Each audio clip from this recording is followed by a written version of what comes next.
ये देखो, आज भी खाना नहीं बनाया इस बहू ने। मैं तो बस अब इस बहू से परेशान हो चुकी हूँ। इसे तो बिल्कुल ही शर्म नहीं आती है। एक हफ्ता हो गया इसे अपने कमरे में बिस्तर पे लेटी हुई है, घर का कोई काम नहीं करती है। इसे तो आज मैं अच्छे से बताती हूँ। कितने दिनों से मेरी तबीयत खराब है लेकिन इस घर में किसी को नहीं दिखाई दे रहा, और तो और इन्हें भी कोई फर्क नहीं पड़ रहा। और माँ जी, उन्हें तो बस मेरे काम से मतलब है। अरे एक हफ्ता हो गया मुझे, मेरा बुखार ठीक नहीं हो रहा, मुझसे उठा भी नहीं जा रहा, लेकिन कोई मुझसे पूछता तक नहीं है। मेरी तबीयत खराब है, मेरी उठने तक की हिम्मत नहीं है। बहू, क्या हुआ है तुझे? एक हफ्ता हो गया बिस्तर पर पड़े पड़े। ऐसा भी क्या हो गया? आज भी खाना बनेगा कि नहीं बनेगा? शर्म नहीं आती तुझे? एक हफ्ते से सास खाना बना रही है। कितनी बेशर्म है ये, कितनी बेशर्म है ये। एक हफ्ता हो गया सास खाना बना रही है और कैसे बेशर्मों की तरह पड़ी हुई है यहाँ पे। बहू, ये तेरा ससुराल है, मायका नहीं है जो पड़ी हुई है बिस्तर पे इतनी आराम से। माँ जी, मेरी तबीयत ठीक नहीं है। माँ जी, मुझे अस्पताल में ले जाकर दिखा दीजिए ना। मेरा एक हफ्ते से बुखार ठीक नहीं हो रहा, मेरी तबीयत बहुत खराब है। माँ जी, मुझसे खड़ा भी नहीं हुआ जा रहा। देख बहू, मेरे घर में नौटंकी नहीं चलेगी। खड़ी होकर खाना बना रही है कि नहीं बना रही तू? नहीं माँ जी, मुझसे नहीं खड़ा हुआ जाएगा। अच्छा, तुझसे नहीं खड़ा हुआ जाएगा। देख तेरी नौटंकी कैसे निकालती हूँ मैं। तेरे बाप के पास फोन करती हूँ अभी। अरे एक हफ्ते से इस बिस्तर पे लेटी हुई है, नहीं चाहिए मुझको ऐसी बहू। हेलो। हेलो। हेलो बहन जी, नमस्ते। नमस्ते गया भाड़ में।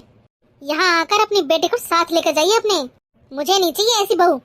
क्या हुआ है बहन जी? अरे आपने अपनी बेटी को कोई संस्कार दिए हैं या नहीं? इसे यहाँ से लेकर जाइए और ढंग के संस्कार दीजिए, वरना अपनी बेटी को अपने पास ही रखिए। मैं अपने बेटे की दूसरी शादी कर दूंगी। मेरे बेटे के लिए आज भी लड़कियाँ लाइन में लग रही हैं। लेकर जाओ अपनी बेटी को यहाँ से। लेकिन बहन जी, हुआ क्या है? अरे एक हफ्ता हो गया आपकी बेटी को बिस्तर पे पड़े आराम करते करते। मैं घर का सारा काम कर रही हूँ। अरे बहू के होते हुए कोई सास काम करती है क्या? माफ कर दीजिए बहन जी, मैं अभी आता हूँ वहाँ पर। मैं समझाता हूँ अंजलि को। आइंदा से कोई भी गलती नहीं होगी मेरी बेटी से। माफ कर दीजिए बहन जी, उसे एक मौका दीजिए। देखती हूँ। किसका फोन था जी? आप ऐसे घबरा के किससे बात कर रहे थे? कहाँ जाने की बोल रहे हो आप? क्या हुआ, कुछ तो बताइए ना। रीता जी, वो हमारी अंजलि की सास का फोन था। उन्होंने साफ साफ कहा कि अपनी बेटी को आप यहाँ से लेकर जाओ। मैं अपनी बेटी की दूसरी शादी कर दूंगी। वो ऐसी धमकी दे रही है। मैं जा रहा हूँ रीता जी, मैं जा रहा हूँ अपनी बेटी के पास।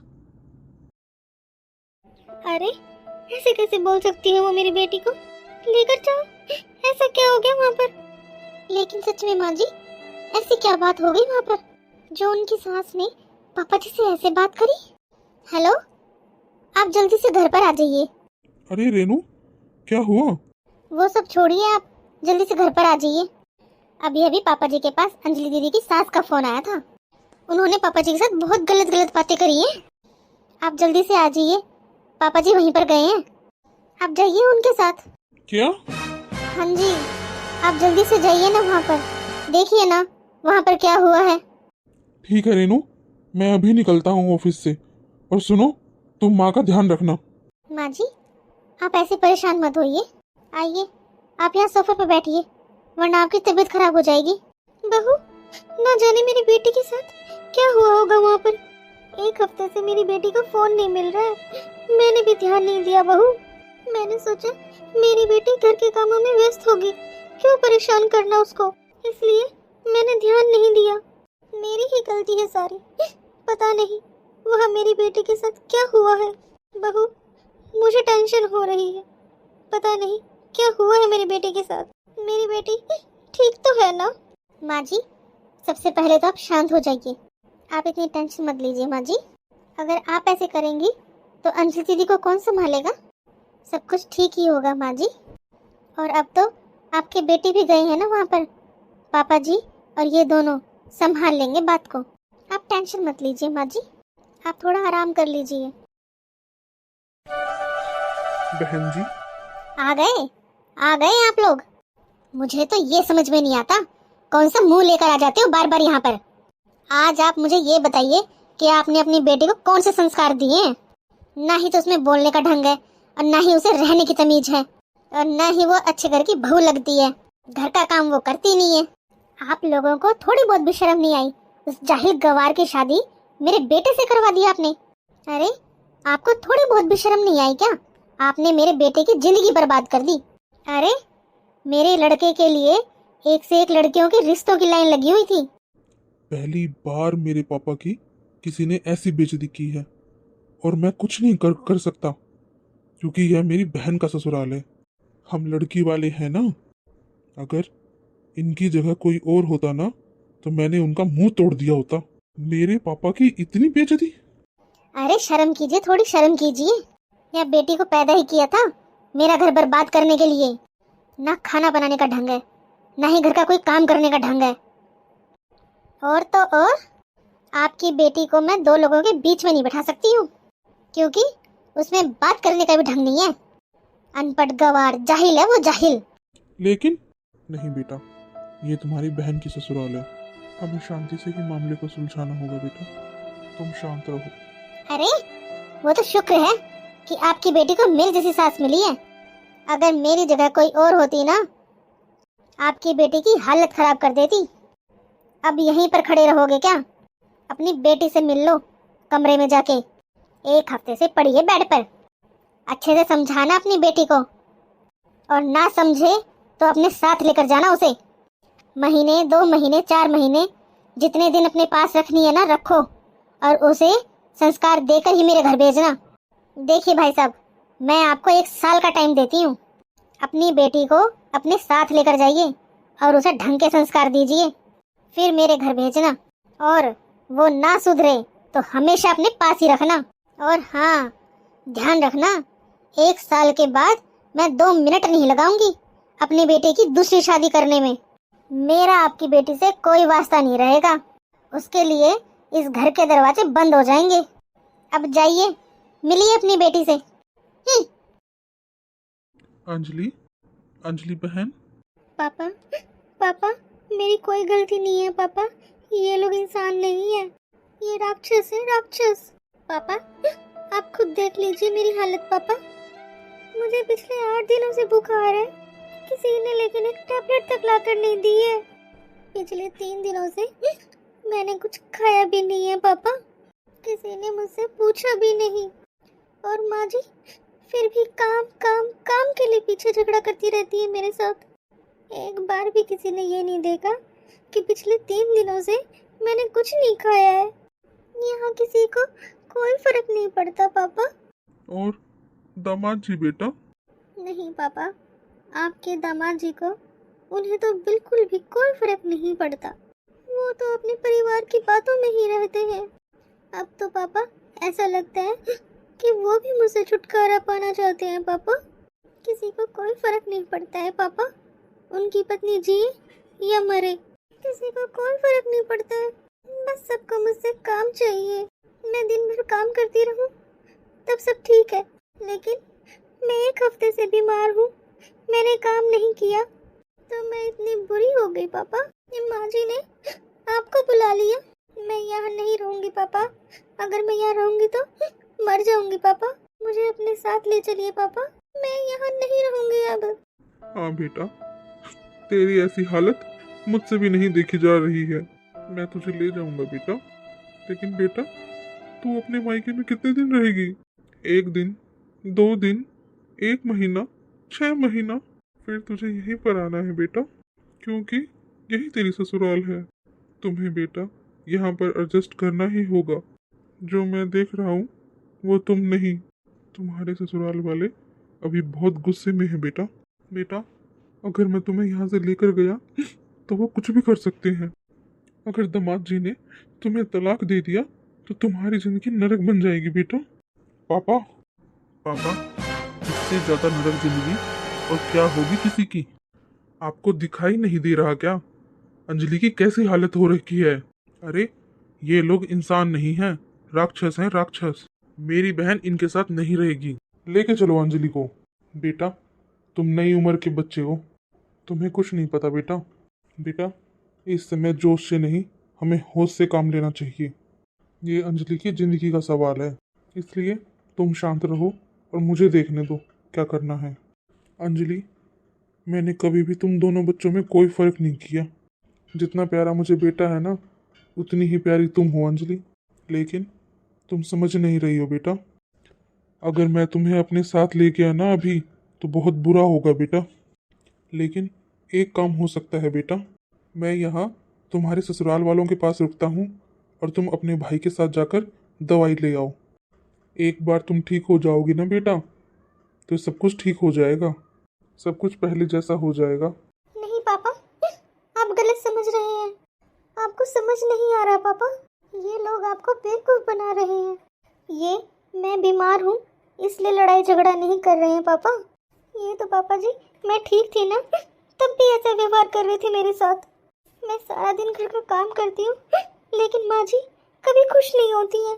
और ये आपके दामाद जी मेरे अच्छे काम को भी अच्छा नहीं बोलते हैं, हर वक्त मुझे जाहिल गवार बोलते हैं। अपने दोस्तों के सामने मेरी बेइज्जती करते हैं पापा। मुझे नहीं रहना पापा यहाँ पर, आप बस मुझे ले चलिए पापा। ठीक है बेटा, मैं तुम्हें ले चलता हूँ अपने साथ। लेकिन कितने दिन तुम अपने मायके में रहोगी? लौट कर तो तुमको यहीं पर ही आना है ना बेटा। हम समाज में रहते हैं बेटा, और समाज में ना बेटी की मायके से डोली उठती है और ससुराल से अर्थी। और अगर हम समाज से अलग चलेंगे ना बेटा, तो ये समाज वाले हमारा जीना मुश्किल कर देंगे। हमारा जीना मुश्किल कर देंगे, दुश्वार कर देंगे हमारा जीना। बेटा जा, अपनी बहन को डॉक्टर के दिखा ला। तब तक मैं यहीं पर ही हूँ, मैं बात संभालता हूँ। नहीं लेकर गए ना इसे। सोचा था थोड़ी बहुत तो शर्म होगी इन लोगों में, ले जाएंगे इस मनहूस को मेरे घर से। लेकिन नहीं, मैं इस गवार को अपने बेटे की जिंदगी से निकाल कर ही रहूंगी। ये लोग क्या समझते हैं, मैं इस महारानी की सेवा करूंगी? सेवा करेगी मेरी जुत्ती। अरे आप लोग आ गए, कैसी है जी मेरी बच्ची? आप ऐसे जल्दबाजी में भाग के गए थे वहां पर, क्या हुआ जी? कुछ तो बोलिए ना, आप ऐसे चुपचाप क्यों खड़ी हैं? क्या बताऊं सरिता जी, बेटी का बाप हूं ना, इसलिए बहुत मजबूर हूँ। मैं अपनी बेटी की तकलीफ में भी उसका साथ नहीं दे सकता। मेरी बेटी बार बार मुझसे बोल रही थी, पापा मुझे यहाँ से ले चलो, लेकिन मैं इतना मजबूर था, मैं उसे नहीं लाया। उसकी सास ने तो एक ही धमकी दी है कि वो अपने बेटे की दूसरी शादी करा देगी। मेरी बेटी बहुत तकलीफ में है सरिता जी। मैंने कभी नहीं सोचा था कि मेरी बेटी को ऐसा परिवार मिलेगा। आज मेरी बेटी बहुत तकलीफ में है सरिता। आज जैसी हालत में मैं मेरी बेटी को वहाँ छोड़कर आया हूँ ना, बस मेरा दिल ही जानता है। ऐसी हालत में भी दीदी को वहाँ छोड़ा है? कैसे पिता है ये पापा जी ने अच्छा नहीं किया। सुनिए जी, मैं पापा जी का तो समझ सकती हूँ कि वो समाज की कितनी फिक्र करते हैं, लेकिन आपको क्या हुआ? आप अपनी बहन को वहाँ पर कैसे छोड़कर आ गए? आपको अंजलि दीदी को लाना चाहिए था। रेनू, तुम्हें क्या लगता है मैं अपनी बहन की ऐसी हालत देखकर खुश हूँ? लेकिन पापा ने आज मेरी एक नहीं चलने दी। मेरा दिल जानता है मैं अंजलि को कैसे हालत में छोड़कर आया हूँ। अच्छा, ये पापा जी कुछ करने नहीं दे रहे हैं ना, लेकिन मैं भी दीदी को ऐसी हालत में नहीं छोड़ूंगी। हेलो भाभी, भाभी आप मुझसे कोई बात मत कीजिए, क्योंकि मेरी अभी ऐसी हालत नहीं है जो मैं आपसे बात कर सकूं। ये काजल दीदी की कैसी हालत हो गई है, वो जब फ़ोन पे भी ढंग से बात नहीं कर सकती तो उनकी कैसी हालत हो रखी होगी। एक मेरा ससुराल है जिन्होंने आज तक मुझे ये महसूस ही नहीं होने दिया कि मैं इस घर की बहू हूँ, और एक वो दीदी जो इस घर में गुड़िया की तरह पली है, उनकी ऐसी हालत, उनको ऐसे ससुराल वाले मिले हैं। दीदी ने कभी भी मुझे भाभी की तरह नहीं रखा। मुझे कभी यह एहसास ही नहीं हुआ कि वो मेरी ननंद है। हमेशा हम दोनों बहनों की तरह रहते थे। ये क्या हो गया उनके साथ? नहीं, लेकिन मैं दीदी के साथ ऐसा नहीं होने दूंगी। सुनिए जी, आप मेरे साथ दीदी के घर चलिए। लेकिन रेनू, किस लिए? आप बस चलिए मेरे साथ अभी के अभी। भाभी आप? हाँ दीदी, बहुत झेल लिया आपने। बस बहुत हुआ। सुनिए जी, लेकर चलिए दीदी को जल्दी से, इन्हें हॉस्पिटल में एडमिट करवाना है। ये क्या हो रहा है मेरे घर में? क्यों माँ जी, आपको दिखाई नहीं दे रहा है क्या हो रहा है? अगर आप अपनी बहू को डॉक्टर के नहीं दिखाओगे तो क्या हम इनको मरने देंगे? वो हमारे घर की बेटी है, हम दिखाएंगे उन्हें डॉक्टर के। वैसे ये फर्ज दामाद जी का था, लेकिन आपने अपने बेटे को संस्कार ही नहीं दिए माँ जी। मजबूरन इनके भाई और भाभी को आना पड़ा है यहाँ पर। जिस दिन ये सब आपकी बेटी के साथ होगा ना माँ जी, उस दिन आपको पता चलेगा एक बहू का दर्द। वैसे मेरे पास अभी आपसे बहस करने का टाइम नहीं है। चलिए जी, जल्दी लेकर चलिए दीदी को। वैसे डॉक्टर साहब, क्या हुआ है मेरी बहन को? देखिए, आपकी बहन को टाइफाइड और मलेरिया दोनों एक साथ हुआ है, और आपकी बहन ने शायद कई दिनों से अच्छे से खाना नहीं खाया है, तो उनके अंदर बहुत कमजोरी आ चुकी है। इन्हें कुछ दिन यहीं पर रखना पड़ेगा और आपकी बहन बिल्कुल ठीक हो जाएगी। हेलो पापा, पापा मैं आपके पास व्हाट्सएप पे एक एड्रेस भेज रहा हूँ, आप माँ को लेकर जल्दी से यहाँ आ जाइए। अंजलि! पापा, डॉक्टर ने एक ब्लड टेस्ट किया था काजल का, उसमें टाइफाइड और मलेरिया दोनों एक साथ हो गया है। इन्हें कुछ दिन अंजलि को यहीं पर रखना पड़ेगा, लेकिन अब वो खतरे से बाहर है तो वो जल्दी ठीक हो जाएगी। लेकिन बेटा, तूने बात को और बढ़ा दिया। अब तू जानता है ना इसकी सास को कितनी गुस्से वाली है वो। अगर उसने कुछ उल्टा सीधा कदम उठा लिया तो क्या करेंगे हम सब? तूने एक बार कदम उठाने से पहले मुझसे पूछा भी नहीं। पापा जी, हम क्या दीदी को ऐसी हालत में वहीं पर रहने देते? पापा जी, अब दीदी का अच्छे से ट्रीटमेंट होगा और वो ठीक हो जाएंगी। बहू, तुम दोनों ने अभी दुनिया नहीं देखी है, तुम दोनों बच्चे हो अभी, तुम दोनों ने सब कुछ खराब कर दिया आज। अब मुझे ही कुछ करना पड़ेगा। हेलो बहन जी, बहन जी, अंजलि को मेरे बेटे ने हॉस्पिटल में एडमिट करवा दिया है। तो भाई साहब, हमें किस लिए बता रहे हो? अरे आपने एडमिट करवाया है तो आप ही ध्यान रखो, आपकी बेटी है, करो मन की तसल्ली पूरी। वैसे भी हम तो उसे यहाँ परेशान करते हैं ना, हम तो ध्यान ही नहीं रखते, तो हमारी वहाँ पर क्या ज़रूरत है? और भाई साहब, वैसे भी आपको जितनी बेइज्जती करवानी थी वो आपने अपनी बहू से करवा ली। अब उसे ही कहना, वही करेगी अपनी ननद की देखभाल। रखिए अपनी बेटी को अपने पास।